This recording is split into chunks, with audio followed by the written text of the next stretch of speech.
시청자 여러분 안녕하십니까? BOA 뉴스투데이 시작합니다. 다음 달 한국의 대통령 선거 이후 5월에는 새 정부가 출범할 예정인 가운데 미국 의회 의원들은 한국의 새 정부 출범을 계기로 미국과 한국 관계 현안에 대한 영향을 미칠 기회로 보고 있다고 미국 의회조사국이 밝혔습니다. 또 최근 한국 내 표현의 자유와 관련해 시민적 권리 실태에 대한 미국 의원들의 관심이 커졌다는 데 주목했습니다. 첫 소식 이주훈 기자가 보도합니다. 미국 의회조사국 CRS가 24일 갱신한 미한 관계 보고서입니다. 보고서는 미국 의원들이 올해 미국-한국 관계와 관련해 문제를 제기하거나 영향력을 행사할 기회가 다양한 해로 지적했습니다. 특히 상원은 최근 바이든 행정부의 한국 대사 지명으로 인준청문회를 통해 한반도에 대한 미국의 정책을 검토할 수 있고 매년 3월에서 4월 상원 군사위원회에 한반도 안보 점검 청문회를 통해 한반도 준비태세 등을 점검할 수 있으며 오는 3월에는 한국의 대통령 선거도 있다는 겁니다. 보고서는 특히 3월 선거 이후 오는 5월 한국의 새 정부 출범에 주목하면서 미국 의원들은 한국의 새 대통령과 새 정부팀에 조기에 접촉하는 것이 대북 정책 다음 단계와 인도태평양 영내 접근법과 관련해 협력할 기회를 제공할 것이라고 강조했습니다. 또 한국의 새 정부 출범은 미한일 3국 공조와 관련해 미국 의원들이 한국과 일본의 양국 관계 개선을 독려하는 기회도 될 수 있다고 진단했습니다. 의회조사국의 이번 보고서에는 미국 의원들이 지난해와 올해 한국의 시민적 권리 실태에 대해 큰 관심을 보이고 있다는 분석도 추가돼 주목됩니다. 한국의 민주적 변천과 이를 공고화하는 가운데서도 한국 민주주의의 깊이에 대한 의문이 계속 이어지고 있으며 민주주의에 대한 한국의 공약은 조건부로 보일 수 있다는 겁니다. 청와대의 정권을 누가 잡느냐에 따라 정치적 협력자들과 그 반대 세력에 대한 기준이 다르다는 설명인데 구체적으로 한국의 대통령은 행정부의 주요 권한을 정치적 반대 세력을 겨냥해 이들을 수사하는 데 이용한다며 이런 선택적 억압의 역학관계는 종종 대북 정책을 둘러싸고 발생한다고 지적했습니다. 그러면서 소위 대북전당 금지법 시행처럼 문재인 현 대통령이 정부의 친관여 대북 정책에 반하는 활동이나 발언 등 표현의 자유를 선택적으로 꺾는 데 권력을 이용해 한국 국적이 아닌 학자나 인권기구들로부터 비판을 받은 점을 예로 들었습니다. 보고서는 이어 러시아의 우크라이나 침공과 관련해 신중하다고 평가되는 한국의 대응은 러시아에 대한 한국의 전략적 경제적 이해관계에 따라 조절될 가능성이 높다고 분석했습니다. 특히 유엔 안보리에서 러시아의 거부권과 러시아와 북한의 오랜 외교 정치적 관계는 러시아가 북한 관련 움직임에서 영향력을 행사할 기회를 제공한다고 지적했습니다. 보고서는 중국 문제와 관련해선 한국이 산업화 경제와 군사력에서 세계 최고의 반열에 오르면서 미국 의원들은 한국 정부와 기업 단체가 미국의 인도태평양 전략, 특히 중국 문제에서 한국이 어떤 역할을 할 수 있을지 모색하게 됐다고 밝혔습니다. 그러면서 한국 정부 관리들은 일반적으로 한국에 직접적인 영향을 미치지 않는 중국의 행동에 반대를 제기하는 것을 망설였다고 지적했습니다. 보고서는 그러나 중국 문제에 대한 한국 정부의 이런 태도는 한국 여론의 반중 정서 고조로 인해 바뀔 수도 있다고 분석했습니다. BOA 뉴스 이주훈입니다. 웬디 셔먼 미국 국무부 부장관이 최종건 한국 외교부 1차관과 전화통화를 갖고 러시아의 우크라이나 침공 사태 등 현안을 논의했습니다. 국무부는 24일 보도자료를 통해 이날 셔먼 부장관과 최 차관이 러시아의 명분과 정당성이 없는 우크라이나 공격을 논의했으며 셔먼 부장관이 푸틴 대통령의 계획적인 전쟁은 우크라이나와 국제사회의 평화와 안전에 대한 불필요한 침략 행위라고 지적했다고 밝혔습니다.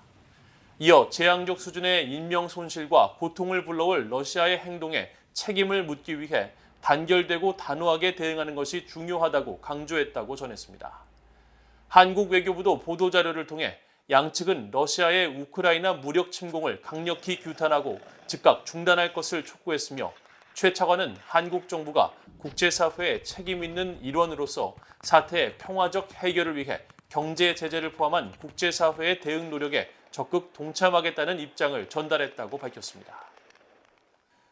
러시아의 우크라이나 침공 사태가 이어지는 가운데 미국 국방부는 한국에 대한 방위 공약을 매우 분명히 해왔으며 영내 평화와 안전을 위한 약속을 강조해왔다고 밝혔습니다. 마틴 메이너스 국방부 대변인은 24일 러시아의 우크라이나 침공이 미국의 한반도 준비 태세에 어떤 영향을 미치느냐는 VOA의 질문에 우리는 북한의 미사일 프로그램이 제기하는 위협과 한국, 일본, 미국의 본토 방위에 대한 우리의 공약, 영내 평화와 안정을 유지하겠다는 우리의 약속을 매우 분명히 해왔다고 밝혔습니다. 메이너스 대변인은 이어 미국 정부의 입장은 일관됐다면서 우리는 높은 수준의 준비 태세, 즉 오늘 밤 당장 싸워 이길 수 있다는 Fight Tonight 태세를 유지하고 있으며 어떠한 위협이나 적으로부터도 한국을 보호하고 방어할 의무를 이행할 것이라고 설명했습니다. 또 우크라이나 상황을 지켜보고 있는 북한이 판단착오로 주한미군을 공격할 가능성에 대비하고 있느냐는 질문에는 작전 보안상의 이유를 들며 답변하지 않았습니다. 한편 존 커비 국방부 대변인은 25일 정례브리핑에서 한국 정부가 다른 많은 국가들처럼 러시아에 제재를 가하겠다는 의지를 보인 것을 환영한다고 밝혔습니다. 그러면서 한국 정부의 이 같은 메시지는 매우 분명한 것으로 블라디미르 푸틴 러시아 대통령은 무모하고 불법적인 행동으로 자국민을 계속 고립시키고 있다면서 러시아의 우크라이나 침공에 대한 규탄과 한국의 제재 동참 노력에 대한 기여를 거듭 환영한다고 강조했습니다.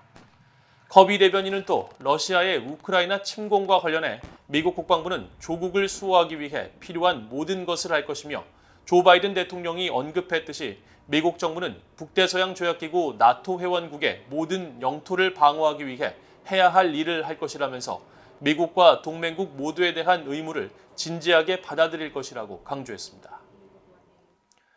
북한 당국에 의해 장기간 억류됐다가 혼수 상태로 송환된 뒤 숨진 미국인 대학생 오토 원비어의 어머니가 북한에 억류된 한국인 6명의 안전에 대해 심각한 우려를 나타냈습니다. 그들이 중대한 위험에 처했다며 김정은의 악행을 알려야 한다고 밝혔습니다. 조은정 기자가 취재했습니다.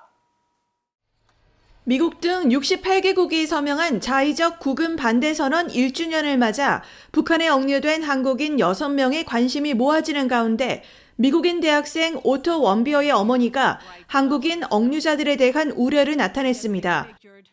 북한 여행 도중 17개월이나 억류됐다가 지난 2017년 6월 혼수 상태로 미국에 돌아온 뒤 숨진 원비어의 어머니 신디 원비어 씨는 25일 VOA에 보낸 이메일 회신에서 자신은 납치된 한국인 선교사들의 가족들에게 지지를 보낸다며 그들은 억류된 것이 아니라 납치된 것이며 중대한 위험에 처해 있다고 밝혔습니다. 또 억류자 가족들에게는 김정은의 악행과 어떤 사람이든 파괴하는 그의 방법에 최대한 관심을 집중하라고 조언했습니다. 아버지 프레드 원비어 씨는 이날 VOA에 오는 4월 말이나 5월 초에 오토 원비어의 모교인 버지니아 주립대에서 그를 기념하는 행사로 민주주의 구상 개최를 준비하고 있다고 밝혔습니다. 앞서 신디 원비어 씨는 지난 2020년 워싱턴의 민간단체 북한인권위원회가 아들의 사망 3주기를 맞아 주최한 웨비나에서 북한 인권운동에 적극 나설 것이라고 밝힌 바 있습니다. The only thing we would do probably is do more traveling to try to help more people. We go to South Korea and Japan, try to lend our face to their cause so that more Americans realize that it's not just Otto, that they've taken Japanese and South Koreans and all over the world. 이런 가운데 미국 정부 산하 독립기구인 국제종교자유위원회는 지난 23일 VOA에 북한의 한국인 억류와 관련해 북한 정부의 자국 내 기독교인들과 한국인 선교사들에 대한 박해를 강력히 규탄한다고 밝혔습니다. 서울 UN 인권사무소 역시 VOA에 북한 당국의 억류 한국인들에 대한 정보 제공 거부는 고문과 노예화 등 학대를 뜻할 수 있다고 우려했습니다. 북한 당국에 의해 장기간 억류된 한국인들은 모두 6명입니다. 2013년 미립북 혐의로 체포된 김정욱 선교사는 9년째, 김국기 선교사와 최충길 선교사는 8년째 억류 상태로 이들 모두 무기노동 교화형을 선고받았습니다.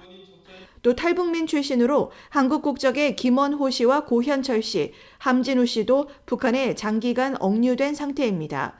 VOA 뉴스 조은정입니다. 전임 트럼프 행정부는 미국의 힘을 북한에 과시함으로써 미국인 인질 석방과 북한의 핵실험, 장거리 미사일 시험 발사 유예라는 성과를 거뒀다고 마이크 폼페오 전 국무장관이 주장했습니다.